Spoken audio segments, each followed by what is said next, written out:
나무따사 바가와토 아라하토 삼마 삼부따사 나무따사 바가와토 아라하토 삼마 삼부따사. 세상에 존귀하신 님, 거룩하신 님, 올바로 원만히 깨달으신 님, 부처님께 예경하나이다.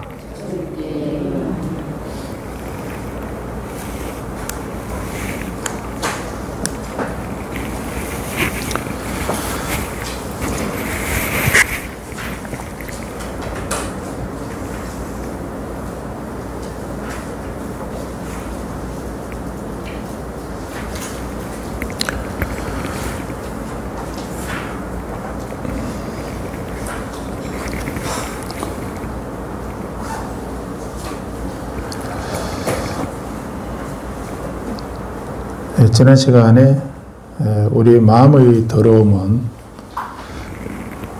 마음의 더러움에 16가지가 있다고 하신 말씀을 봤습니다. 그리고 우리가 해야 할 일이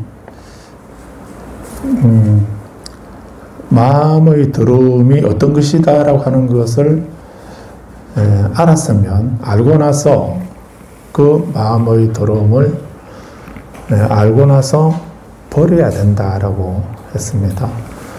버리고 싫어하고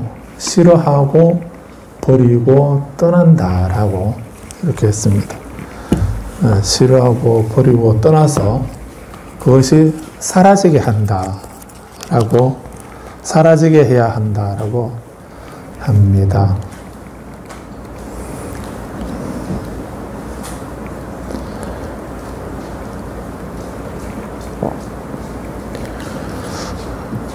그래서 우리 갖고 계신 원음지성에도 보면, 그래서 우리가 하는 수행에 다른 수행이 따로 있는 것이 아니라 가장 기본적으로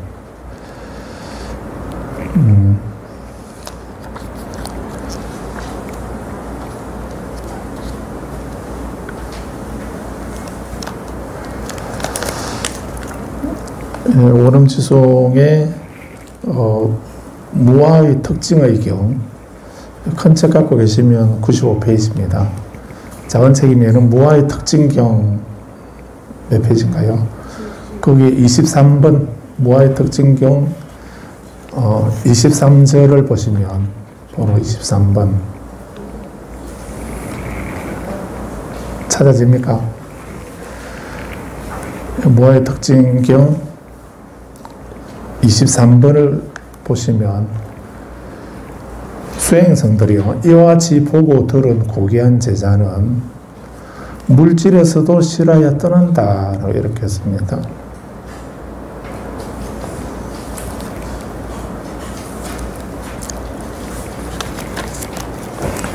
물질에서도 실하여 떠나고, 느낌에서도 실하여 떠나고, 지각에서도 실하여 떠나고, 형성에서도 실하여 떠나고, 의식에서도 실하여 떠난다. 이렇게 물질과 느낌과 지각과 형성, 의식, 이것을 오온이라고 하지요. 우리들의 몸과 마음은 이 5가지로 이루어져 있다, 오온으로 이루어져 있다라고 이렇게 말합니다. 그런데 이 물질이나 느낌이나 지각, 형성, 의식, 이 오온을 이것이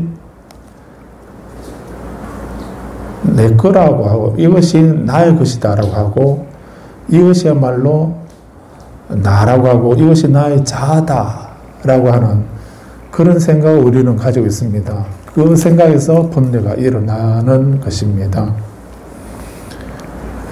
그래서 우리에게 일어나는 고통이 어디에서 생겨나는가? 누가 우리에게 번뇌가 일어나도록 하는, 내 마음속에 나에게 번뇌가, 마음의 더러움, 지금 여기에서는 16가지 마음의 더러움 말씀하고 있는데, 이런 마음의 더러움을 내 마음을 더럽게 하고 오염시키게 하는, 오염시키는 다른 존재가 있는 게 아니다는 것입니다. 그래서 지금 그 페이지 찾은 거기에서 앞부분에 22번을 보시면은 그 물질과 지각과 형성과 의식까지 다 해서 느낌, 지각, 의식까지 해서 23번을 보면은 수행성들이 어떠한 의식이든 어떠한 의식이든지 그 의식이 과거의 의식이든 미래든 현재에 속하든 저 의식이 물질이나 하나하나 지금 말씀하고 계시죠. 물질, 색수상행식, 물질이나 느낌이나, 물질은 우리 육신을 말합니다. 우리도 몸을 말하는 것이고, 우리 마음의 느낌, 지각, 형성, 그리고 22번에서는 의식을 말하는 거죠. 그래서 이 의식이 과거의 의식이든 미래의 의식이든 현재에 속한 의식이든 이 말이죠. 그리고 내적이건 외적이건 그 의식이 내적으로 존재하는 것이든 또 우리 몸 바깥에 있는 외적인 의식이든 이 말입니다.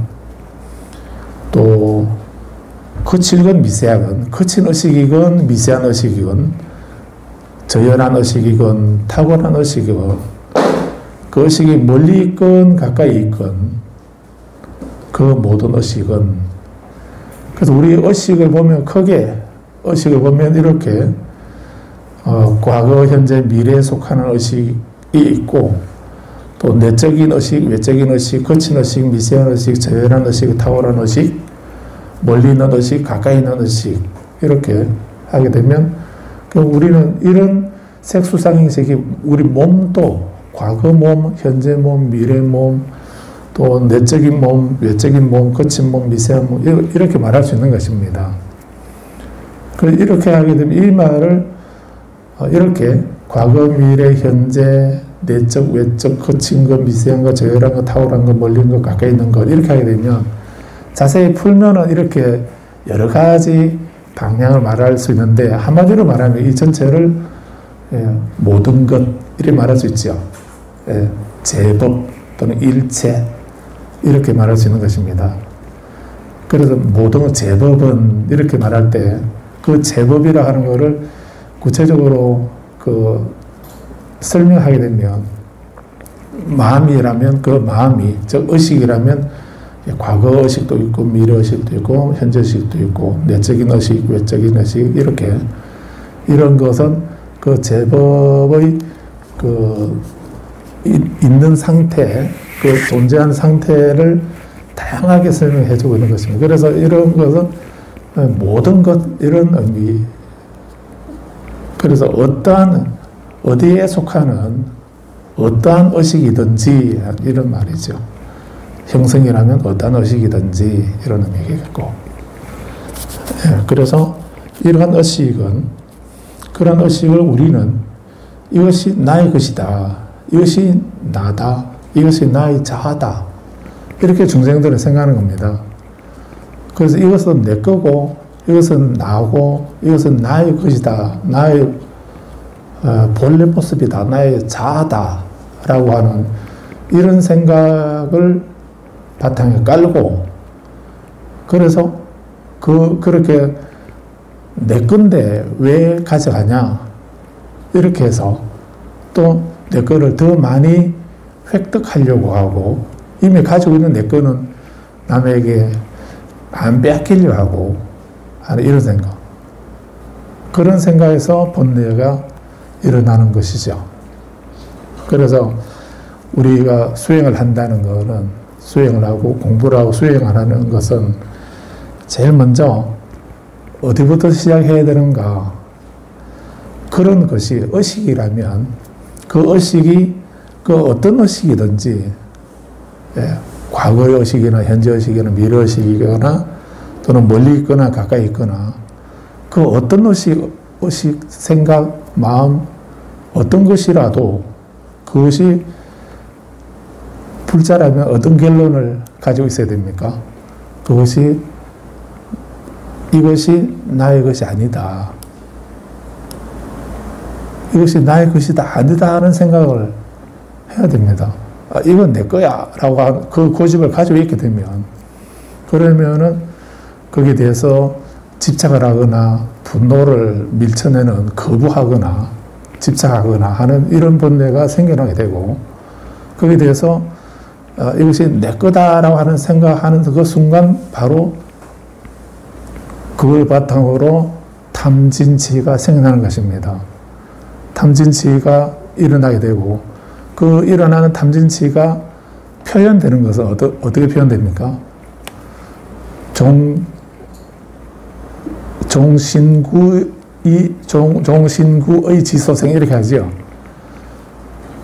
그 개유무시 탐진치가 바탕이 되고, 탐진치가 깔려있게 되면 그 탐진치를 바탕으로 그것이 그 발현되고 드러나게 될 때, 표현될 때, 그 말로 종신구의 몸으로 행동으로 그 탐진치가 표현되게 되면 과격해지겠죠. 또 신구의 말로서 그 탐진치가 말로 표현되기도 하고, 그리고 마음으로 또 신구의가 표현되게 되면, 그렇게 해서 우리들의 몸과 말과 행동으로, 생각으로 신구의로 그 삼업이 탐진치가 표현되었을 때, 그런 것을 그렇게 신구의로 나타났을 때 그것을 악업이라고 이렇게 말하는 겁니다. 근데 그 악업은 또 가지수를 또 자세히 보게 되면 크게 신삼구사 의삼 이렇게 말합니다. 신삼, 몸으로는 세 가지 악업이 탐진치가 바탕에 되어 있어서, 바탕에 되어 있는 그것이 몸으로 나타나게 될 때 몇 가지로 나타나는가? 크게 세 가지 악업으로 나타난다 해서 신삼, 석삼자에서 신삼 이렇게 합니다. 신삼은 뭡니까? 다른 생명을 죽이거나 남의 것을 빼앗거나 부정한 행위를 하는 그런 것을 말합니다. 그래서 이 세 가지를 세 가지 몸으로 짓는 세 가지 악업이라고 이렇게 말하는 겁니다. 그러니까 내가 몸으로 세 가지 악업을 짓는 이런 것이 누구 때문이 아니죠. 이렇게 보면 그 세 가지 악업을 살생을 하거나 도둑질을 하거나 싸움을 하거나 하는 이런 것을 그 누구 때문에 그런 업을 짓죠. 그 부모를 잘못 만나서 그런 것도 아니죠. 누구 때문이 아니라 그 세 가지 악업을 짓는 것은 내 몸으로 짓는 것이고, 그 내 몸이 왜 그 세 가지 악업을 지었습니까? 그 바탕에 뭐가 있어서 그런 겁니까? 탐진치, 이 삼독이 깔려있기 때문에 그게 몸으로 나타날 때 그 삼독이 몸으로 나타나게 되면 살생을 하거나 도둑질이나 싸움을 하게 된다는 얘기입니다. 근데 그 탐진치가 왜 생겼지요? 그렇게 세 가지 악업을 짓는 몸으로 세 가지 악행을 하게 되는 그 삼독이 우리 마음속에 왜 있습니까? 왜 생겼습니까? 뭐 때문에 그 삼독이 생겼다 했습니까? 이것이 내 것이다. 이것이 나다. 무엇이? 이 의식이면은 이 의식이 내 거다, 내 것이다, 이 의식이 나다, 이 의식이 나의 자아다 라고 하는 그 생각 때문에, 그런 생각을 하는 순간 바로 우리는 탐진치가 생기는 것입니다. 그래서 우리가 수행하는 것은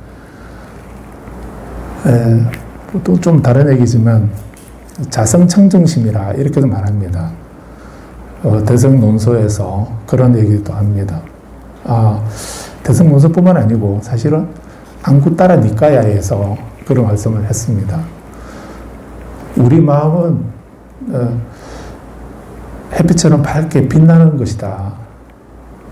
우리 마음은 밝게 빛나고 있다.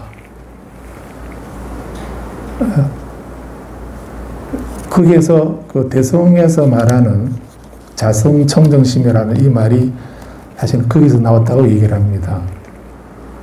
우리 부처님은 우리 마음은 밝게 빛나고 있다라고 이렇게 어둡고 탁한 것이 아니고 우리 마음은 밝게 빛나는 것이다라고 전제를 하십니다. 그런데 중생과 부처님과의 차이는 어디 있는가? 우리 마음은 원래는 밝게 빛나는 것인데 다가오는 번뇌, 탐진치, 다가오는 번뇌에 의해서 오염된다. 이렇게 말씀하고 있습니다. 그래서 이렇게 우리 마음은 본래 마음이 청정한 건데 그 청정한 마음을, 밝게 빛나는 마음을 그대로 유지하고 빛을 발산하는 그런 밝은 빛나는 삶을 사는 사람이 있는가 하면 그 원래는 본바탕은 밝게 빛나는 마음을 가지고 있는데 그 빛나는 마음에 다가오는 번뇌에 의해서 하늘은 어저께는 아침에 보니까 하늘이 정말 구름 한 점 없이 아주 푸른 하늘이었습니다. 그래서 그 시내에서는 그런 하늘 잘 보기 힘든데 정축산이니까 아마 그렇게 미세먼지 하나 없는 그런 밝은 푸른 정말 그 푸른 물감이 건드리면 물감이 묻어날 것 같은 그런 정도로 맑은 하늘이었습니다. 그래서 그런 우리 보리원을 담아두게 됐는데 나중에 보여드리겠습니다. 그런데 오늘 아침에 보니까 지금은 좀 덜한 것 같은데 아침에 이렇게 구름이 끼어가지고 구름이 끼기에 푸른 하늘은 못 보지만 구름이 끼어서 조금 덜 덥겠다라고 했는데 지금 벚빛 시작하니까 또 구름이 거쳐버려서 그렇습니다. 그 원래는 이렇게 튀어지 맑은 하늘인데 근데 거기에 그 안개라든가 구름이라든가 연기라든가 먼지라든가 이런 것이 있게 되면은 그 푸른 하늘이 이제 그 빛을 잃게 되고 어두워지고 흐려지게 되지요. 그런 것처럼 우리들의 마음도 그 푸른 하늘처럼 맑고 빛나는 밝은 것인데 다가오는 번뇌가 여기서는 우리 마지막 니까에서는 16가지 마음의 더러움을 말씀하고 있고 또 이 줄여서 탐진치로 이렇게 말할 수 있는 것입니다. 이런 번뇌가 마음에 있게 되는 것이고 그런 번뇌를 없애는 것 그것이 우리들의 수행이라고 할 수 있습니다. 그래서 그 번뇌를 없애는 그 첫 번째 방법이 여기서는 모아의 특징 중에서는 이것은 나의 것이 아니고 이것이야말로 내가 아니고 이것이 나의 자아가 아니다라고 올바른 지혜로서 관찰해야 된다라고 이렇게 하신 겁니다. 그래서 이것이 나다는 생각을 하고 있는데 이것이 내 것이 아니다는 생각을 하라는 겁니다. 그렇게 배워야 되고 이것이 나의 것이 아니고 나가 아니고 나의 자아가 아니다라고 하는 그걸 우리가 배워야 됩니다. 그래서 고귀하게 잘 배운 제자하고 배우지 못한 일반 범부라고 이렇게 경전에서는 얘기하고 있죠. 배우지 못했다 할 때 뭘 배우지 못했다는 것인가? 여기서 올바른 지혜로서 관찰해야 된다. 즉 올바른 지혜로서 관찰하는 것을 배우라는 얘기거든. 이런 것을 배우지 않은 사람하고 이걸 잘 배운 사람 이렇게 둘로 나눌 수가 있다는 얘기고 그래서 이렇게 올바른 지혜로서 관찰하지 할 줄 모르는 사람 그런 가르침이나 진리를 알지 못하는 사람을 배우지 못한 일반 범부라고 말한 것이고 잘 배운 고귀한 제자라고 하는 말은 이렇게 이것이 내 것이 아니고 이것이야말로 내가 아니고 이것이 나의 자아가 아니다라고 하는 것을 올바른 지혜로서 관찰할 줄 아는 사람, 관찰하는 사람, 그렇게 관찰을 해야 해탈을 얻을 수가 있는 것입니다. 번뇌를 끊어 없앨 수가 있는 것입니다. 번뇌는 기도로서 공덕으로, 기도 공덕으로 번뇌가 없어지는 것이 아닙니다. 번뇌는 이렇게 올바른 지혜로서 관찰하는 이 지혜의 힘에 의해서 뿌리째 뽑혀지는 것입니다. 그래서 우리들의 수행은 이와 같이 보고 들은 고귀한 제자는 물질에서도 이제 구체적으로 물질에서도 실화에 떠나야 된다. 물질에서 실화에 떠나는 이유가 뭡니까? 왜 실화하고 떠나야 됩니까? 물질에서 실화 버리고 실화하고 떠난다라고 이렇게 했습니다. 물질에서 실화하고 떠나야 된다라고 했는데 물질에서 왜 실화하고 떠나야 됩니까? 물질이 내 거 아니니까. 물질이 내 것이 아니고 내가 아니고 나의 자아가 아니기 때문에. 그리고 그것을 내 것이고 나이고 나의 자아다라고 생각하는 순간 삼독이 생기고 마음이 오염되게 되고 그로 해서 악업을 짓게 되고 또 우리는 그 지은 악업 때문에 그 다함 없는 고통을 받게 되는 것이죠. 그래서 아까 말씀드리다 말았는데 악업은 몸으로 짓는 것은 세 가지, 말로 짓는 것은 네 가지입니다. 그래서 구사, 입구자, 구사, 몸신자, 신삼, 입구자, 구사, 말로는 네 가지다. 네 가지는 다 외우고 계시죠? 망어, 거짓말하는 거, 망어, 꾸며야 되는 거, 기어, 이간질하는 거, 양설, 거칠고 욕설하는 거, 악구, 이 네 가지죠. 그래서 입으로 짓는 악업은 네 가지다라고 해서 구사, 의삼 이렇게 합니다. 의삼, 뜻은 마음으로는 세 가지다. 탐진치 세 가지를 해서 탐욕, 분노, 보통 그리고 시바급에서 10번째는 우리는 무슨 중재를 참여하던가요? 치암 중재라 했지요. 치암. 어리석음이라고 이렇게 했는데. 그런데 니까야에서는 이 어리석음을 어리석음을 중재라고 하지는 않습니다. 그런데 한문으로 되어 있는 또 대성경전이나 한문에서는 시바급의 10번째를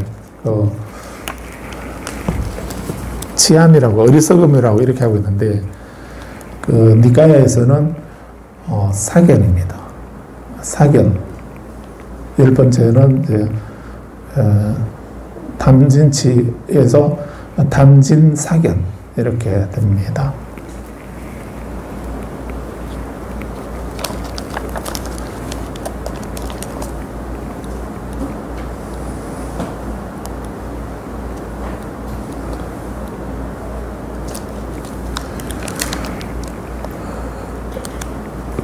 그래서 우리가 짓는 악업을 줄이면 10가지가 되는데 그 10가지를 악업이라고 하는데 그 악업은 몸으로, 말로, 마음으로 짓는 것을 말하는 것이다 라고 이렇게 이해하시면 되겠고 그리고 그렇게 짓는 악업들이 짓게 되는 이유가 그게 운명적으로 본인의 업이 그렇게 악업을 짓게 생겼다. 그 악업을 짓도록 태어났다. 이렇게 그런 거 없다는 얘기입니다. 그런 거 없고 그 마음으로든 말로든 몸으로든 악업을 짓는 이유가 뭔가 그 마음속에 삼독이 있기 때문이다. 삼독이 생겼기 때문에 내 마음에 드는 것은 애착하고 집착하고 욕심을 가지고 또 마음에 안 드는 거는 내가 싫은 거, 마음에 안 드는 거는 마음에 안 드는 거는 밀쳐내고 또 화를 내고 짜증내고 분노하고 이렇게 하는 것이고요. 그리고 또 우리는 잘못된 생각, 집착, 잘못된 생각, 사견. 이 사견 때문에 그 잘못된 집착 때문에 탐욕이 강화되는 것입니다. 잘못된 집착 때문에 오해, 집착 때문에 잘못된 그 사견 때문에 선입관, 그 사견 때문에 분노가 일어나는 것입니다. 그런데 사실을 바로 알게 되면 그 사실을 바로 알게 되면 우리 집착하지도 아니하고 화도 안 낼 텐데 모르기 때문에 한쪽만 보거나 한쪽만 듣거나 하는 그런 사견 때문에 우리는 잘못 평가 판단을 내려서 내 마음에 들면 집착하고 들지 않으면 밀쳐내는 이런 생각이 일어나게 되는 것입니다. 그래서 이런 삼독이 왜 생기는가? 이것은 그에 대해서 우리 잘 알지 못하고 이 사견 때문에 내게 아닌데 내 것이라고 생각하는 그 사견. 또 이것이 나가 아닌데 그 나라고 집착하는 그 사견. 또 나의 자아가 아닌데 나의 자아라고 생각하는 그 때문에 일어난다는 거였습니다. 그래서 물질에서도 또 느낌에 대해서도 또 지각과 형성 의식에 대해서 그것을 싫어하고 떠나야 된다라고 이렇게 말씀한 것입니다. 그리고 24번에 보면 싫어하여 떠나서 사라지게 한다. 그 집착을 왜 싫어하는가? 이제 아시겠습니까? 왜 싫어하고 떠나야 되는가? 내 것이 아니고 나가 아니고 나의 자아가 아니기 때문에 그것을 싫어하고 떠날 수 있어야 됩니다. 그래야만 번뇌를 끊을 수가 있고 또 열반을 성취할 수가 있고 해탈을 얻을 수가 있는 거죠.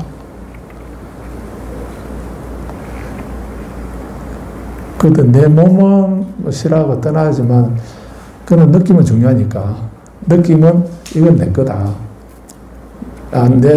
나는 촉이 뛰어나가지고 촉이 뛰어나서 내 촉은 정확하다고 이거는 내 거라고 한다든지 아니면 내 행동이나 내 생각이나 내 의식 이거는 내 거다. 이거는 나다. 이런 생각 가지고 있으면 안 된다는 얘기입니다. 몸이든 느낌이든 지각이든 형성이든 의식이든 이 오온에 대해서 그것이 내 것이 아니고 나가 아니고 나의 자아가 아니다. 진원처럼 외워야 됩니다. 진원처럼 외워야 됩니다.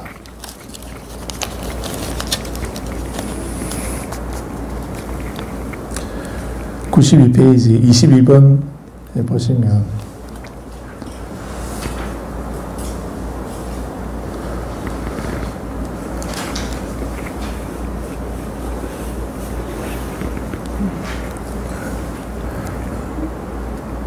(92페이지) 그 빨리어 부분에 밑에서 세 번째 줄에 네땀마마 네소암 아스미 나메소 아따띠 이겁니다.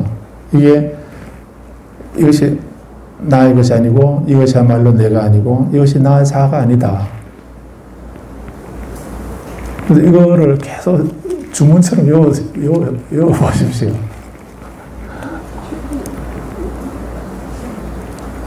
22번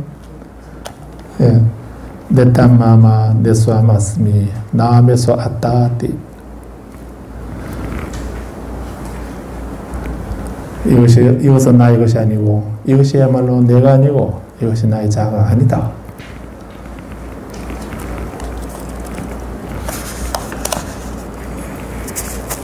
이걸 줄이면 이 말을 줄이면 아니다. 이것도 아니다. 이것도 아니다. 아니다. 무엇이 아닌가? 내 것이 아니고 나가 아니고 나의 자아가 아니다. 그래서 반야신경에 무 안이비설진이, 무 색성량비척보, 무 안계, 내지 무 의식계, 무 무명, 역무 무명진, 이렇게 계속 계속 반복하고 있지요. 그래서 그것만 보면 왜 없다고만 말씀하시나 이렇게 생각하실 수도 있겠는데, 왜 계속 무라고 하시는가? 이거 무가 색성의 미척보, 그것도 내가 아니고 내 것이 아니고 나의 자아가 아니다. 수상행식도 나의 것이 아니고 나가 아니고 나의 자아가 아니다. 그런 지각이, 그렇게 올바로 관찰하는 지혜가 없으면은 버리고 떠나지 못하는 것입니다. 버리고 떠나지 못하게 되면 그게 탐진치가 일어나게 되고 마음이 오염되는 것입니다. 그러면 중생으로 계속 윤회를 하게 되고, 우리들의 매일은 슬픔, 비탄, 고통, 근심, 절망이 계속 반복되는 그런 중생의 어두운 삶을 살게 되는 것입니다. 누구 때문이 아니고요. 누가 그렇게 되도록 만들거나 주재하거나 그렇게 되도록 정해져 있거나 그런 것이 우연히 나에게 그런 일이 생긴 것이 아니고, 원인이 반드시 원인이 있다는 것이죠. 그 원인을, 그래서 인연과로 이런 연계한 것이다라고 하는 걸 알아야 되는 것입니다. 그렇게 그것이 연계한 것이라고 안다면은, 거기에 대해서 올바른 관찰을 하고 지혜를 갖기 위해서는 그 대상에 대해서 그 대상이 물질이든 또는 느낌이든 내가 지금 이 자리에서 이 순간 내가 인식한, 지각한 그 대상이 의식이거나 또는 느낌이거나 형성이거나 또는 물질이거나 그 무엇이라도 거기에 대해서 이것이 나가 아니고 내 것이 아니고 나의 자아가 아니다라는 이 생각을 해야 되는 겁니다. 그 생각을 달리 표현해서 지난번에 말씀드렸다시피 금강경에서는 업무소주 이생기심이라고 이렇게도 했습니다. 그리고 단지 그냥 아무것도 아니다 없다 이렇게만 하게 되면, 그러면은 우리가 자칫 잘못 이해하게 되면 어떤 부정적인 염세적인 그런 생각에 빠질 수가 있습니다. 아무것도 없다고 한다면. 그리고 좀 다른 얘기지만 산티데바 보살이 이 보살행론을 쓰신 이유가 뭔가, 여러 가지 이유가 있겠는데, 그 중 하나는 원래 그 산티데바 보살은 중간론사입니다. 중간론사인데, 중간론사라는 말은 중론을 바탕으로 중간하게, 여기서 초전법륜경에서는 중도의 진리를 깨달았다라고 이렇게 말씀하죠. 그 중도가 무엇인가라고 하는 이런 것을 더 자세하게 설명한 것이, 정리해 둔 것이 중론이라고 할 수 있습니다. 그래서 반야중관이라고 이렇게 하는데, 그런 중간의 부처님을 깨달은 내용이기도 하지요. 그런 중간의 지혜로서 부처님의 모든 가르침을 체계화하고 정리한 것, 요약한 것, 이런 것을, 그런 입장이 이제 중론, 중관이라고, 중관학이라 이래 할 수도 있습니다. 그래서 산티데바 보살은 이 중관학에 밝은 그런 논사입니다. 그렇기 때문에 중도는 한마디로 말하면은 중도를 중론에서는 공과 종 이렇게 말하기도 하는데, 공이라고 이렇게 하게 되면 없다는 의미로 이해할 수도 있죠. 그래서 반야신경에서 계속 무 이렇게 반복하고 있는 것처럼, 그래서 사실은 그 반야신경에서 무색성량 미척법 이렇게 하게 되면 무수상행식, 수상행식에서 색은 빠졌죠. 그러나 색부리공 공부리색 이렇게 했기 때문에. 그리고 색이 그렇듯이 수상행식도 역부여시, 수상행식도 그렇다 해서 무색 수상행식하고 그렇게 오온을 부정하는 얘기거든요. 오온을 부정하는 것이고, 또 무아리비설신이 육근을 부정하고, 무색승형 미적보, 색승형 미적보 바깥 대상의 6가지도 부정하고, 그 다음에 또 무고진멸도 이렇게 하지요. 그러면 무고진멸도 이렇게 해야 되면 고진멸도 사성제도 지금 부정하는 것입니다. 그 다음에 무안개 내지 무의식계 이렇게 하게 되면 그 12처 6건 6경에다가 18개까지 부정하는 겁니다.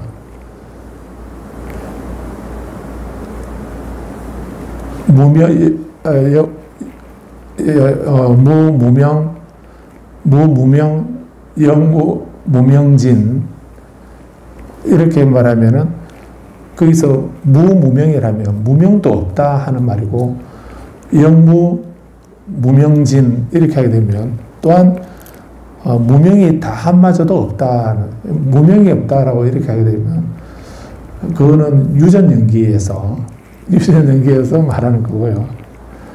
그렇게 괴로움이 생겨나는 순서 방법, 그 입장에서 그 유전연기 이렇게 말합니다.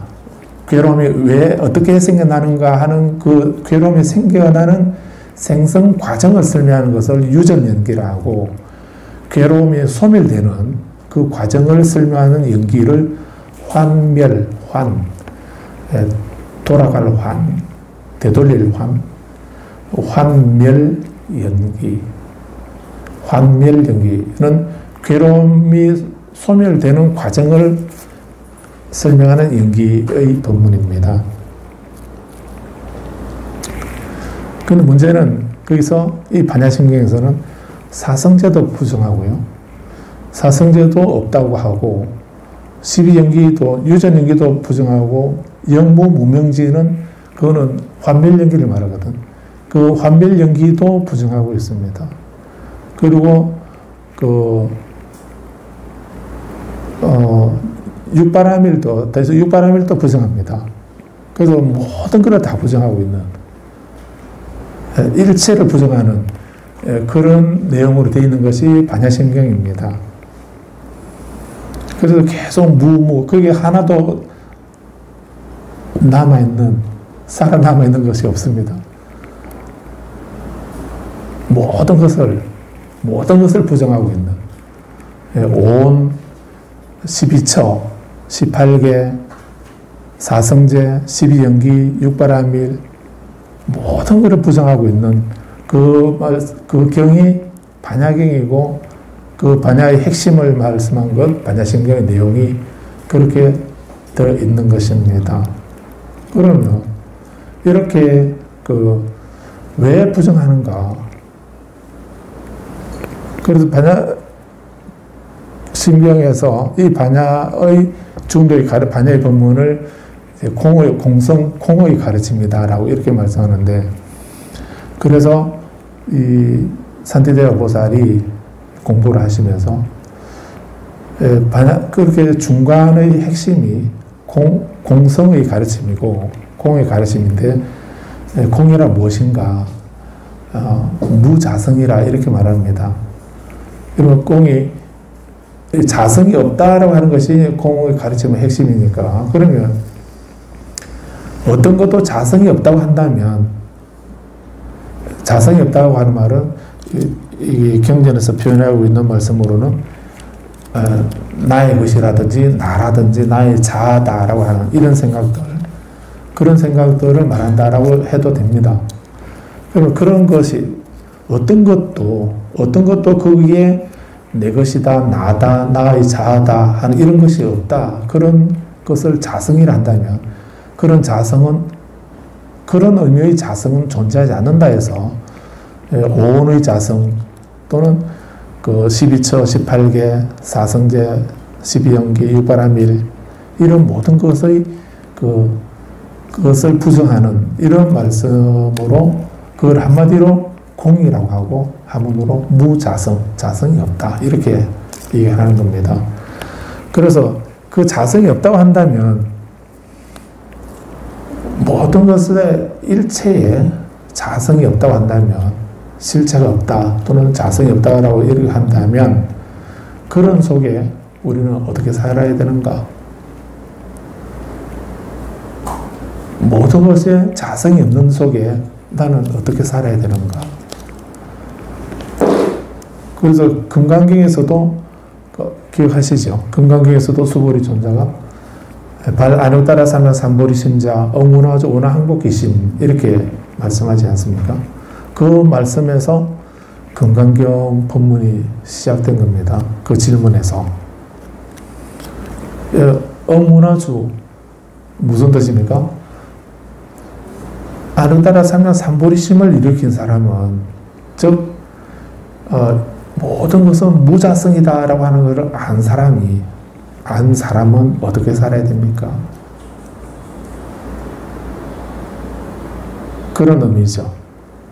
보리심을 일으킨 사람 또는 이것은 나의 것이 아니고 이것은 나가 아니고 이것이 나의 자아가 아니다라고 하는 것을 안 사람은 그런 올바른 지혜로서 그렇게 관찰해서 그것을 그 사실을 알게 된 사람은 문화주 어떻게 살아야 됩니까? 운하항복기심 우리 마음은 또 어떻게 다스려야 됩니까? 수그리가 그 질문을 하신 거죠. 어떻게 살아야 됩니까? 이 질문하신 거죠.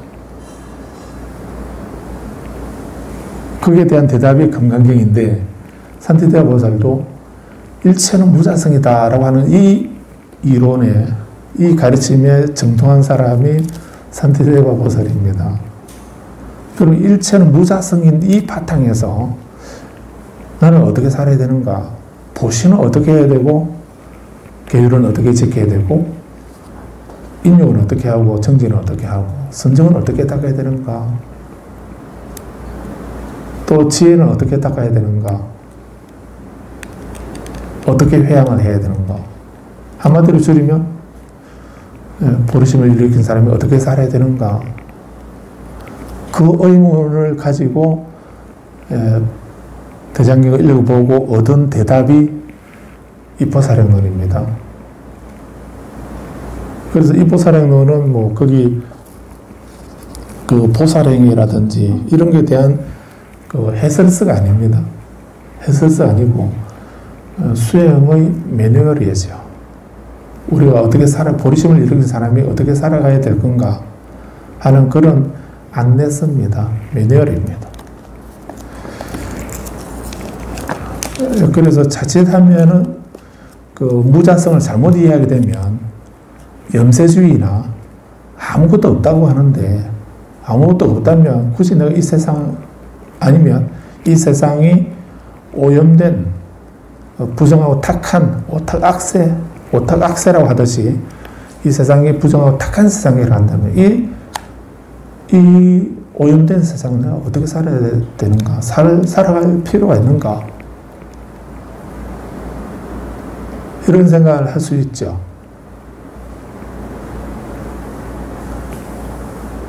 아사세 왕의 어머니가 위제희 부인입니다. 이 위제희 어머니가 이제 아사세 왕자가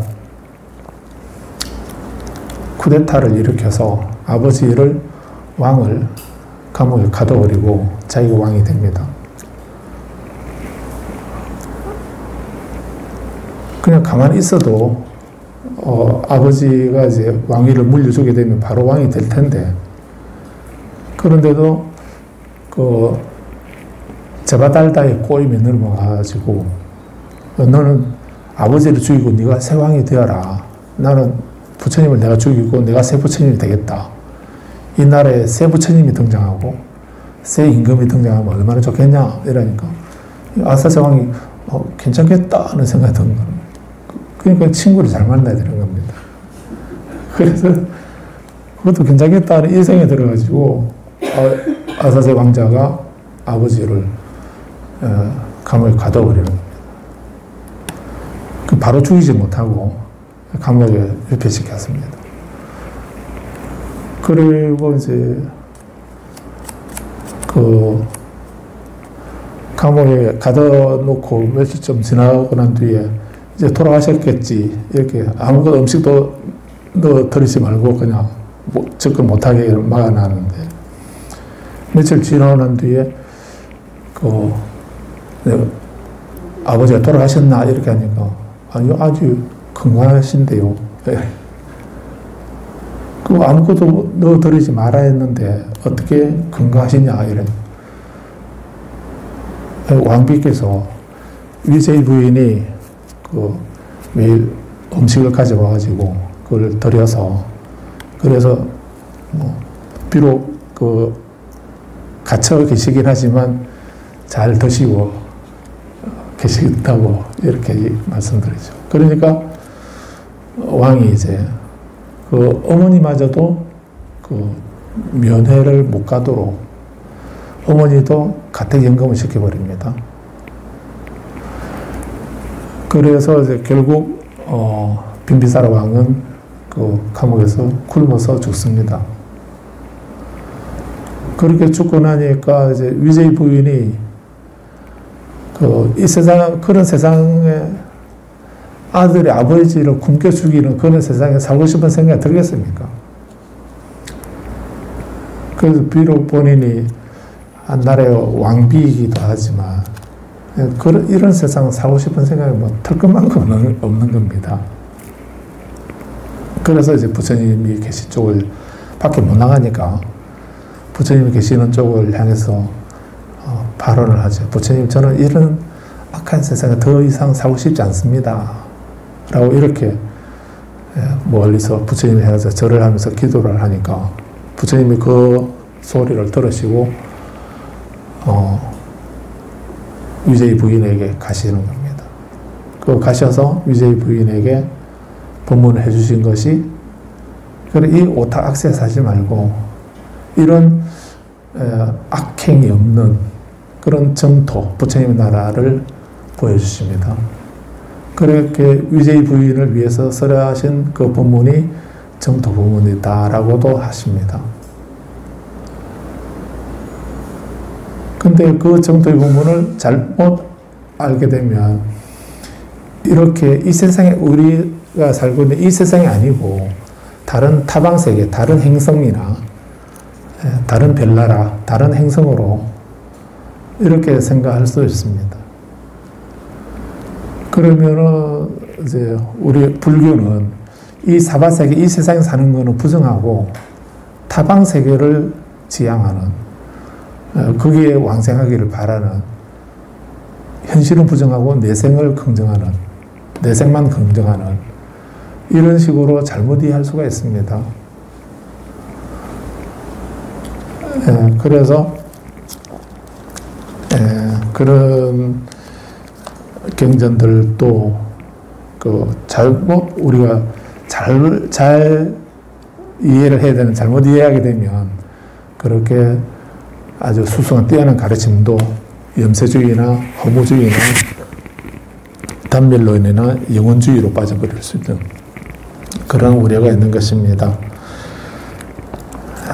이게 많이 산만해졌는데 아무튼 이렇게 여기 하나 더 보고 마치겠습니다.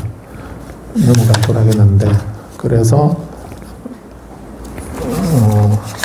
모아의 특징경에서 싫어하고 떠나야 된다라고 하는 거. 그래서 우리가 싫어하고 떠나지 않으면은 그 본뇌를 끊어 없앨 수 없다는 거 이거를 꼭 명심하셔야 됩니다. 그래서 우리 수행이나 만약 우리가 기도를 한다 하더라도 우리들의 기도가 수행을 기도라고 이렇게 말한다면 우리들의 수행은 이렇게 싫어하여 떠나기 위해서 하는 것입니다. 산티아고 보살도 이렇게 현실 무자성이라고 해서 염세주의나 허무주의에 빠지는 것이 아니고 그 속에서 그래서 이 현실 세계를 부정하고 다른 세계를 추구한다든가 또 다른 국토나 다른 삶을 추구하는 것이 아니라 여기에서 오염되지 않는 청정한 삶을 살 수 있는 방법이 뭔가, 그것이 부처님 가르침의 핵심이다라고 할 수도 있죠.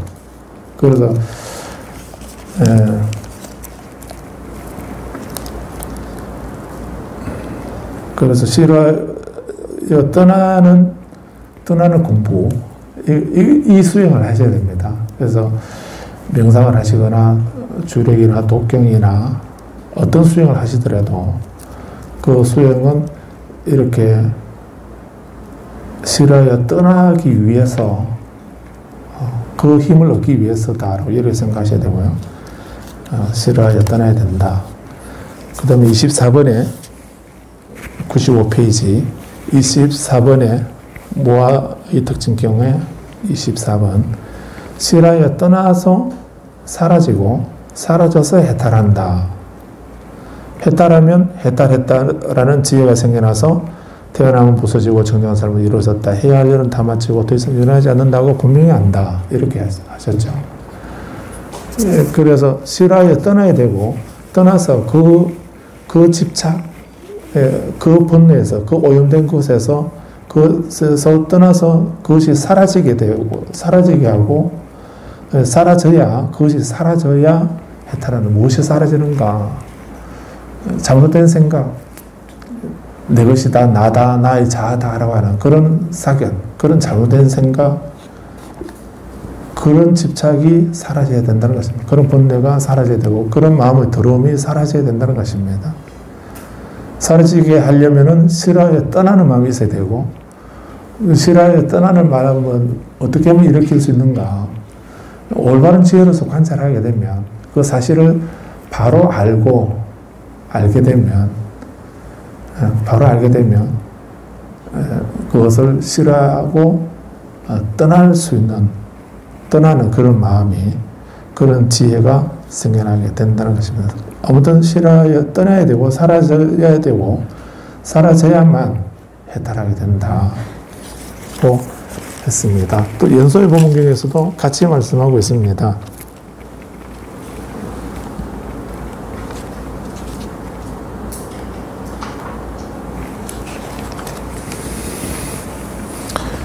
연소의 법문경도 같은 말씀이기도 한데요.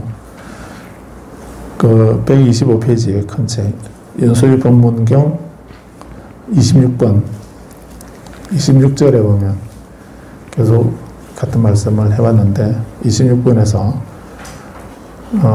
실화에 떠나서 사라지고 사라져서 해탈한다. 그 해탈할 때 해탈되었다는 궁극의 알미 생겨나서 아라한의 오도송이라고 하는, 태어나면 부서지고 정정한 삶은 이루어졌고 해야 할 일은 다 마쳤고 더 이상 일어나지 않는다라고 분명히 안다. 이때가 이제 아라한과를 얻은 상태인 것입니다. 해탈을 얻은 상태라고 하는 것을 본인이 안다는 얘기죠. 그래서 얘기 길어졌는데, 다시 우리 교재로 돌아와서 이렇게 16가지 마음의 더러움을, 물론 이제 자세하게는 주의해 보면 그 16가지 마음의 더러움이 사라지게 되는, 없어지게 되는 그 단계가 수다원일 때, 사다함일 때, 아라한일 때 이렇게 나누어서 설명하고 있기도 합니다. 그런데 이 16가지 마음의 더러움을 또 10가지로 줄이게 되면 그 10결, 이렇게 10가지 묶임이라고 이렇게 해서 10결 이렇게 말하는데, 그것을 5하분결, 5상분결 이렇게 나눈다고도 했습니다. 근데 그런 번뇌가 10가지 결박이 풀려지는, 사라지게 되는 그 단계를 또 수다원, 사다함, 아나함, 아라함 이렇게 해서 나눠서 설명하는 것이 여기 36번 주와 비슷하게 설명을 하고 있습니다. 자, 이렇게 우리는 마음의 더러움을 알아야 되고, 아는 것이 먼저 중요하고, 알았으면 그것을 버려야 된다. 싫어하고 떠나는 것을 여기서는 그 더러움을 버린다라고 이렇게 표현하고 있는 것입니다. 그 다음 오늘 7번, 7번째에 그는 부처님에 관해 이와 같이 이제 이 마음의 16가지 마음의 더러움을 이렇게 더러움을 버리고 난 뒤에 버린 상태에서 알고 그걸 버리고 난 뒤에 우리는 그 수고리가 금강경에서 질문했듯이 어문화주 어떻게 살아야 합니까? 이렇게 말씀한 것처럼 우리가 이 16가지 마음의 더러움을 버리고 난 뒤에 우리는 어떻게 살아야 되는가, 뭘 해야 되는가 하는 것을 지금 여기서 말씀하고 있다라고 볼 수 있습니다.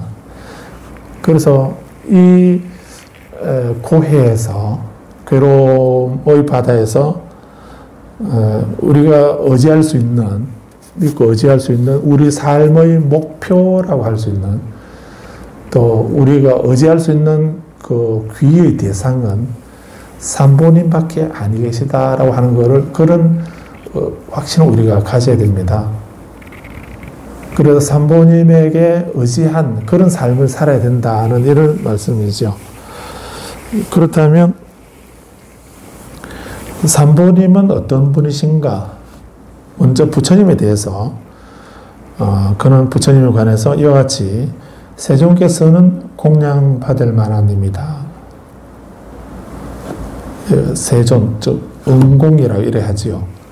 그 다음에 올바로 원만히 깨달은 님, 정등가, 명지와 덕행을 갖춘 님이시다. 부처님은 어떤 분이신가? 명지와 덕행을 갖추신 분이시다. 명행조, 바른 길로 잘 가신 님이시다. 바른 길로 잘 가셨다라고 하면은 선서라고 하고, 또 진리의 세상에서 우리들을 이끌어 주시기 위해, 깨우치고 이끌어 주시기 위해서 우리들에게로 오셨다. 이렇게 하게 되면 열애, 진리의 세계로 가셨다 하게 되면 여거, 이렇게 할 수 있죠. 그래서 다타가토라고 하는 이 말을 열애,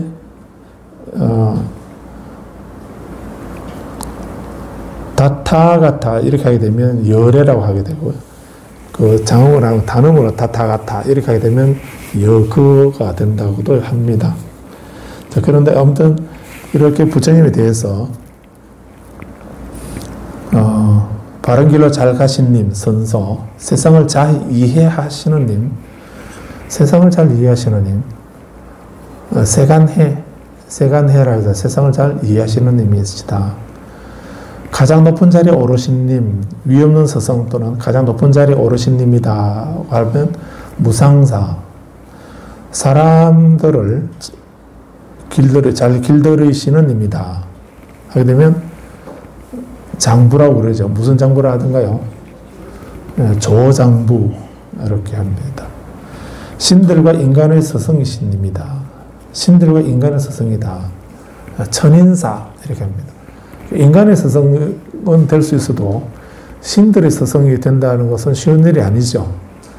그런데 부처님은 신들의 스승이시기도 하시기 때문에 브라만이 부처님께서 깨달음을 얻으셨을 때 그 브라만이 내려와서 부처님에게 법을 설해 주십시오라고 권정을 했다고 하죠. 그래서 범천의 권정이라 한다고 했는데, 그래서 부처님은 신들과 인간의 스승이다라고 이렇게 합니다.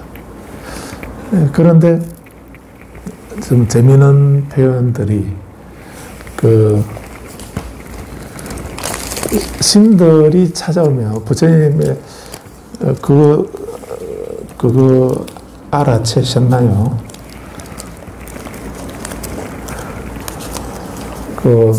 일반 사람들이 부처님을 찾아오게 되면 부처님께 찾아와서 인사를 드리고 한쪽으로 물러나서 자리에 앉았다라고 그렇게 표현되거든요. 그런데 이 축복의 경 보십시오. 171페이지 축복의 경을 보면, 작은 책이면 축복의 경 찾아보십시오. 여기 보시면은 2번에 그때 마침 한밤중을 지나서 어떤 하늘 사람이 아름다운 모습으로 제다바나 숲을 두루 비추며 세존께서 계신 곳을 찾아왔다. 신들이 언제 오는가? 신들은 그 몸에 빛이 납니다. 빛이 나는 그런 존재인데, 그래서 이분들이 부처님께 찾아올 때 밤중에 찾아오신다는 거예요. 그 신들이 찾아오게 되면 그 신들이 몸에서 나는 그 광휘 때문에, 빛 때문에 주변이 훤히 밝아진다는 거예요. 그래서 전기불을 다 끄고 누웠는데 주변이 훤히 밝아지기 시작하면 어떤 신이 나에게 찾아오시는 것보다 이렇게. 근데 문제는 이제 이렇게 천신들이 찾아오게 되면 주변이 밝아지는데요. 그 머리 풀고 꼬리가 한 9개 정도 달린 이런 분들이 찾아오게 되면 이분들은 빛이 없지요. 빛이 없고 어둡습니다. 그리고 빛이 어두울 뿐만 아니라 또 우리 뭘 느낍니까? 에어컨 안 틀었는데도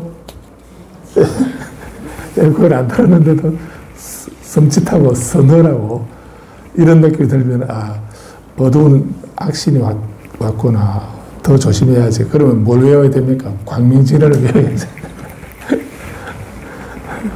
그런데 아무튼 이 니까에 보면은 항상 신들이 찾아올 때는 한밤중을 지나서 이렇게, 그래서 신들은 식사를 언제 하는가? 아침에 새벽에 한답니다. 천신들은 새벽에 하고 귀신들은 언제 먹습니까? 귀신들은 밤중에. 짐승들은 오후에 먹는답니다. 사람은 시도 때도 없이 먹고 그렇게 한다고. 근데 주로 천신들은 아침에 먹는답니다. 그래서 그 아미타경에도 보면은 이른 아침에 각각 바구니에 아름다운 꽃이나 여러 가지 과일 음식을 가득 담아서 시방세계에 계시는 모든 부처님에게 다 가서 공양 드리고 돌아와서 식사를 자기 아침 공양을 하고, 그리고 식사를 마치고는 경영을 한다. 그리고 또 아미타 부처님께서 설하신 법문도 듣고 이렇게 한다는.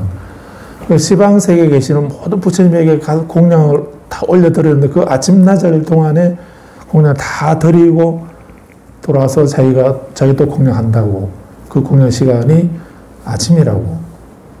이른 아침이라고 이렇게 하고. 그러니까 천신들의 영역에 극락세계에 있는 존재들은 그 신들과 같은 그런 존재이기 때문에 그렇다고 할 수 있겠죠. 그런데 이렇게 전신이 찾아와가지고 3번에 뭐라고 합니까? 다가와서 세종이 인사를 드렸습니다. 한쪽으로 물러나서 어떻게 합니까?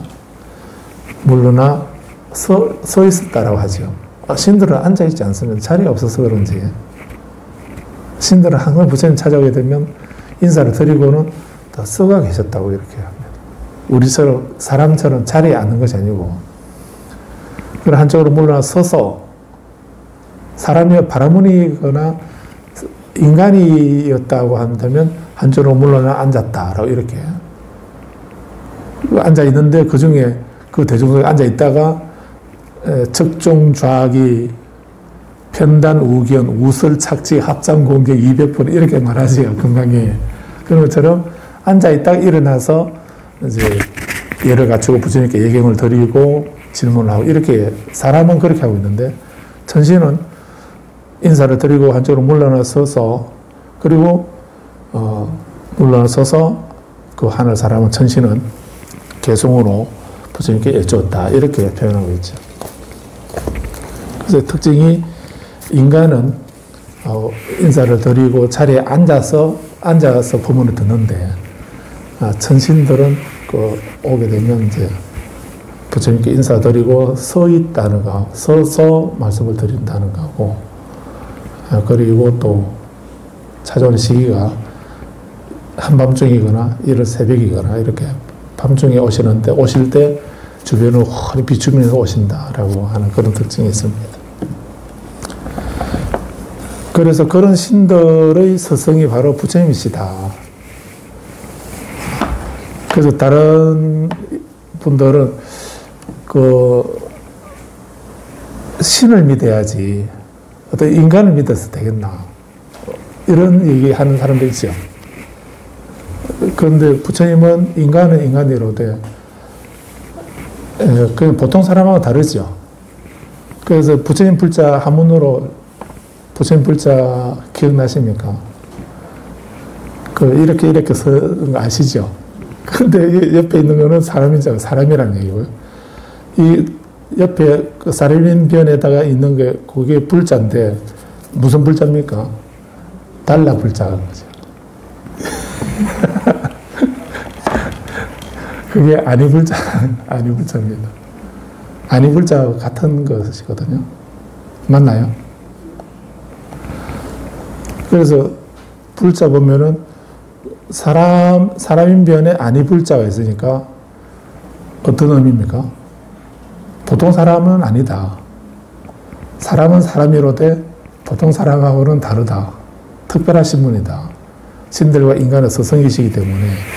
그래서 그 부처님 불자를 그렇게 쓰신 게 아닌가. 그건 조금 여담인데요.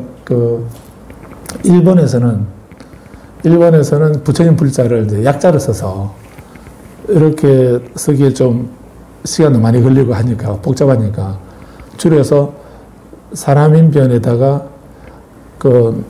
나사자인가요? 사사로사 나. 이 사자 뭔 사자라?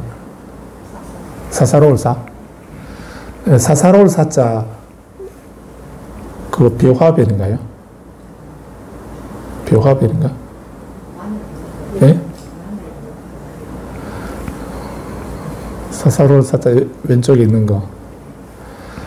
옆에 삼각형 비슷하게 이렇게 삼각형에서 옆으로 삐친 이런 그런 글자로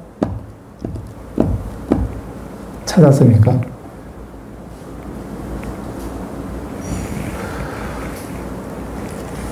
그 사사로울 사자의 옆에 삐친 이게 뭐라나요?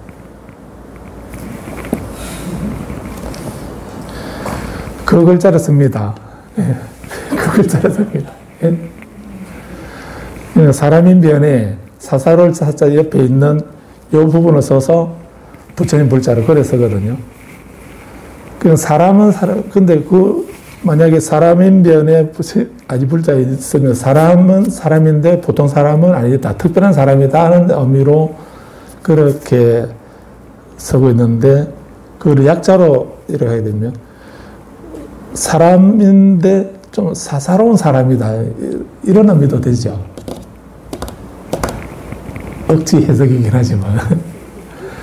그래서 일본에서는 그렇게 쓰고 있는데 우리는 부처님 불자를 그렇게 쓰지 말자라고 하고 있습니다. 그래서 책에 혹시 그 부처님 불자를 일본 속자로, 일본 한자로 이렇게 되어 있으면 그걸 바꿉니다. 어떻게 바꿉니까? 사람인변에다가 하늘천자를 쓰자. 사사로울 사자 그 표현을 쓰지 말고 사람인변에다가 하늘천자로 이거를 부처님 불자의 약자로 속자로 쓰자. 이렇게 하고 있습니다. 그 유엔에서 채택이 됐는지는 모르겠는데 그런 얘기를 하고 있습니다. 그건 작은 문제인데요. 그래서 그 부처님 탑에도 저번에 한번 말씀드렸죠. 그 우리 인도 성지순례 갔을 때 그 산치에 저번에 다녀왔죠. 그 산치에 있는 그 대탑, 유명한 탑입니다.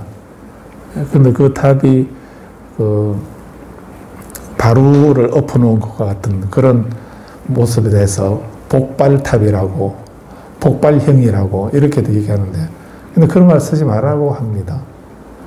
바루를 엎었다, 이렇게. 바루를 엎어놓은 모양이다. 이렇게 말하는 그런 의미로 말하지 말라고 합니다. 왜 그런가 하면, 바루를 엎어버리는 것은 별로 안 좋은 의미죠. 그래서 스님들이 인도에서 결식을 하면서, 제가자에게, 그 스님들이 제가자에게 어떤 벌 아닌 벌, 좀 항의 아닌 항의를 표시할 수 있는, 그게 사실은 없습니다. 그렇게 할 수 있는데, 맡겨놨던 걸 달라고 하는 것이 아니기 때문에, 주는 대로 받는데, 근데 그 제가자가 삼보를 비방하거나 이렇게 하게 되면 그런 사람에게도 공양을 받아야 되겠습니까? 근데 그 공양을 그럴 때, 그렇게 부당하게 할 때 그 공양을 거부할 때, 원래 공양 올리게 되면 그 받아줘야 됩니다. 달라고 하면 안 되는데, 공양 올리는 거는 받아야 됩니다. 공양 달라고 요청하면 안 되고, 그렇게는 못하게 되어 있습니다. 그런데 공양 올리게 되면, 그거는 또 거절하면 안 되는 걸로 되어 있습니다. 왜냐하면, 거절하게 되면은 그 사람이, 공양 올린 사람이 그 복을 짓는 기회를 박탈하는 그런 것이기 때문에, 그거는 안 좋은 걸로 이해를 하죠. 그렇기 때문에, 그래서 공양을 거절하게 되면, 거부하게 되면은 되게 모욕적인 그런 일로 생각을 했다고 합니다. 그래서, 그런데, 그 사람이 이제 삼보를 비방하고 뭐 이렇게 하는 그런 해를 가하는 그런 사람이 그렇게 하면서 또 한편 자기가 공덕을 받고 싶은 생각에서 보시를 한다 이렇게 하게 되면 좀 이상하죠. 그럴 때 그 사람에게 우리가 난 당신 공양 안 받겠습니다 이렇게 말을 할 수는 없는데, 근데 그럴 때 공양을 거부하는 그 몸짓이 바로를 그 집에서는 차제 걸식을 하다가 그 집에 가게 되면 바로를 덮어버리는 겁니다. 덮거나 바로를 엎어놓거나 이렇게 하게 되면 공양을 그 탁발에서 음식을 담아 드릴 수가 없죠. 그리고 그럴 때 복발이라 하는 말은 바로를 덮어버리거나 바로를 엎어놓는 것은 두 가지 경우입니다. 하나는 그 사람이 삼보를 비방하고 하는 그런 나쁜 일을 할 때에 공양을 거부할 때, 그때이고, 두 번째는 이제 그 사람이 신심이 깊어서 그냥 계속 한 분이 오셔도 두 분이 오셔도 계속 공양을 내고 이렇게 하게 되면 신심이 깊어서 그렇게 할 수는 있긴 한데, 근데 계속 그렇게 하게 되면 자기 가정 형편은 자꾸 더 어려워지는데 그거 생각 안 하고 부처님에게 공양 올리고 삼보에 공양 올리는 거라서 복 짓는다고 계속 그렇게 하게 되면 다른 가족들은 더 힘들어질 수도 있죠. 그럴 때 우리 성단에서 자체적으로 어떤 집은 신심이 깊어서 그렇게 계속 공양을 너무 많이 내기 때문에 그분이 힘들어질 수 있기 때문에 그 집에 당분간 그 집에는 바로를 걸식을 하지 않도록, 걸식하러 가지 않도록 하자라고 이렇게 하는, 그럴 때 걸식을 거부하는 그런 경우도 있습니다. 그런 때는 좀 뭐 좋은 의미라고 할까, 뭐 이렇게 그런 의미에서 하는 것이긴 하지만, 그건 그 제가자를 보호해주기 위해서 하는 행위이지만, 그 삼보를 비방하는 그럴 경우에는 복발은 안 좋은 의미죠. 그렇기 때문에, 그래서 부처님 사리를 모셔놓은 탑을 바로를 엎어놓은 또는 바로를 덮어놓은 그런 모습이다 하는 이 말은 의미가 안 좋다. 이래서 복발형이라고는 하지 말라고 합니다. 그럼 뭐라고 해야 되는가? 보수형이다. 법의 구슬. 보수형이다. 이렇게 말을 하자라고 하고 있습니다. 이렇게 신들과 인간의 스승을 천인사하고 불세존 해서 부처님 세상에 존귀하신 님 이렇게 해서 시포를 말씀하고 있는데, 37번 주에 좀 더 다른 이름들이 소개되고 있습니다. 그래서 부처님을 존중해서 부르는 여러 가지 이름들, 석가족의 성자, 석가모니, 석가족의 사자, 사가싱하라고 해서 싱한 사자라는 뜻이거든요. 석가족의 사자, 또 올바른 길로 잘 가신 님 선서, 사타 해서 사타, 스승, 승리자, 성자, 진학, 성자, 세존, 세상의 수호자, 전지자, 진리의 제왕, 법왕. 이런 말들은 우리가 알고 있는 그 15 이외에 있는 이런 말들. 석가족의 성자, 석가족의 사자, 서성, 승리자, 세상의 수호자, 전지자, 진리의 제왕. 이런 표현들이 있습니다. 여기까지 말씀드리고요. 다음 이어서 8분, 9분 다음 주에 보도록 하겠습니다. 오늘 부처님에 대해서 여기서는 주에는 또 이렇게 우리가 잘 평소에 쓰지 않는 이런 용어들이 전지자, 서성, 승리자, 진리의 제왕, 세상의 수호자 이런 표현들이 있다는데 또 그 수타니파타에 보게 되면 거기에는 또 부처님을 행복하신 님 이런 표현을 하고 또 있습니다. 존귀한 님 또는 세상에서 가장 행복하신 님 이런 표현도 있거든요. 그래서 부처님의 덕성을 찬탄하는 그런 여러 가지 말들로 그런 것을 부처님의 덕성을 찬탄하는 그런 말씀이다라고 이렇게 볼 수 있겠고 이런 말들, 이런 호칭들이 부처님 이름처럼 이렇게 등장된 것이 그 천불명호라든가 삼천불명호라든가 이런 불명경에 나타난 그런 그 부처님 이름들도 그 실제로 그 부처님이 계시고 그 부처님의 이름이 이러하시다라고 하는 의미도 있지만 단 한편으로 보면 그런 불명경의 부처님 명호들은 우리 천불명호 같은 경우 이런 명호들은 바로 부처님의 특성을 나타내는 이름이다 라고 이렇게도